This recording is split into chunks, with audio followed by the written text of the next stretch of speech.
हाँ तो चलो विद्यार्थी मित्रों, कक्षा 7 विषय सामाजिक विज्ञान। तो आपका लेसन 8 तक कंप्लीट हो गया है। लेसन 9 लास्ट लेसन है आपका, राज्य की शासन व्यवस्था। तो आपने देखा अभी आगे भी सीखे थे अंग, सरकार के अंग कौन कौन से। इसी प्रकार से राज्य की शासन व्यवस्था, राज्य को चलाने के लिए क्यों कौन कौन सी व्यवस्था की जाती है और व्यवस्था कितने प्रकार की होती है और कौन सी व्यवस्था कितने स्तर तक काम करती है। तो हमारे देश का संचालन 3 स्तर पे होता है, स्थानीय स्तर, राज्य स्तर और केंद्रीय स्तर। तो स्थानीय स्वराज्य की संस्थाओं के कार्यकलाप के बारे में आप जान चुके हैं।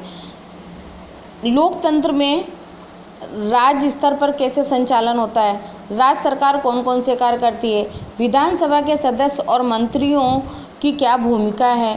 तो इन सब के बारे में आप लोग सरकार के सामने अपने प्रश्नों को प्रस्तुत किस तरीके से करते हैं, लोक शासन सामने अपने विचार कैसे रखते हैं, किसी कार्य की मांग किस तरह करते हैं। इन प्रश्नों पर सोचने के लिए हम बाध्य हैं।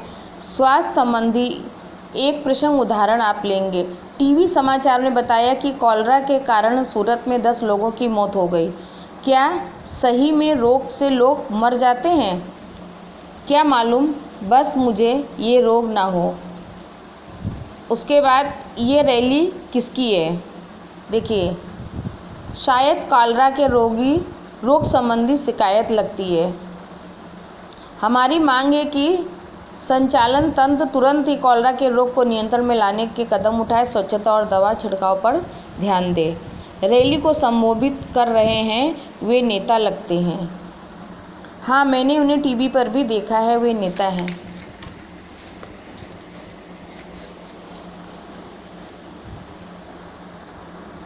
सूरत में फैले हुए कॉलरा की समस्या इतनी गंभीर क्यों थी?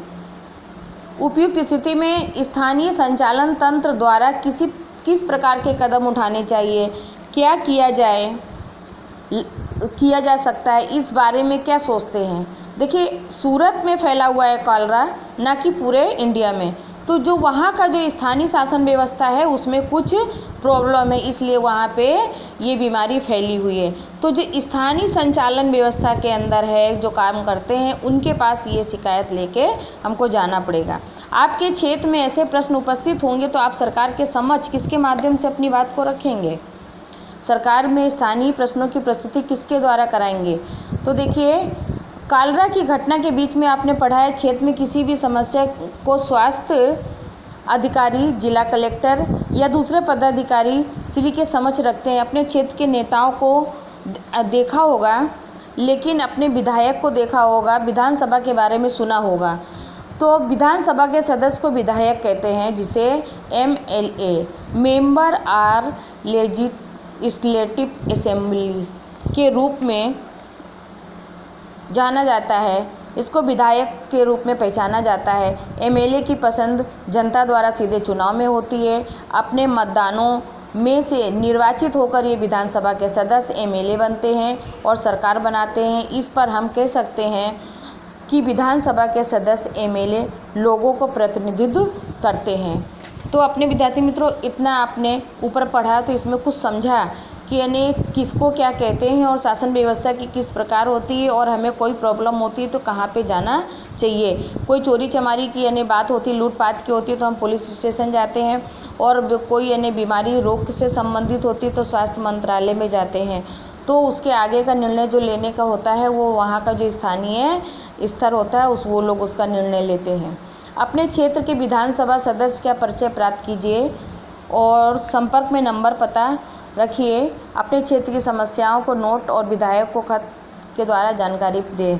भारत के प्रत्येक राज्य में विधानसभा होती है। राज्य के विस्तारों में भिन्न चुनाव क्षेत्र में विभाजित किए जाते हैं। प्रत्येक चुनाव क्षेत्र में एक सदस्य निर्वाचित होता है। गुजरात में विधानसभा अपनी जो है वो कहाँ पे, गांधीनगर में है। इसमें कितनी सीटें, बैठक की 182 सीटें हैं। प्रत्येक राज्य की विधानसभा में सदस्यों की संख्या भिन्न होती है। उनकी सदस्य संख्या जनसंख्या के आधार पर तय होती है।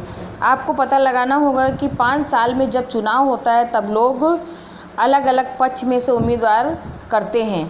अपक्ष के रूप में भी उम्मीदवारों को की जा सकती है तथा विधायक विभिन्न राजनीतिक पक्ष के तथा विधायक किसी भी दल का होकर निर्दलीय होते हैं। गुजरात का विधानसभा भवन राजधानी गांधीनगर में है। तो विद्यार्थी मित्रों, आपने इतना पढ़ा, इसको वापस पढ़िए और समझिए। आगे का हम नेक्स्ट वीडियो में देखेंगे।